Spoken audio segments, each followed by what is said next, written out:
दोनों हाथ ऊपर उठा के और बोलते छठी मैया की। हे राना मैया, हे राना मैया, हे राना मैया खोली ना है के बनिया।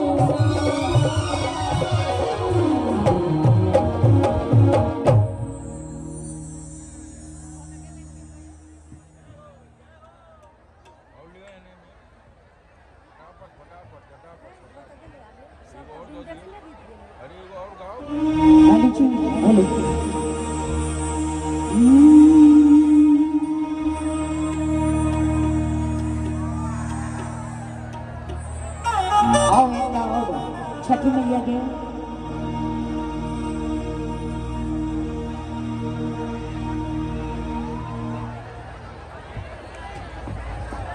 अंजू जी कृपया स्टेज तक आए, क्योंकि कुछ हरियाणवी भी होनी चाहिए।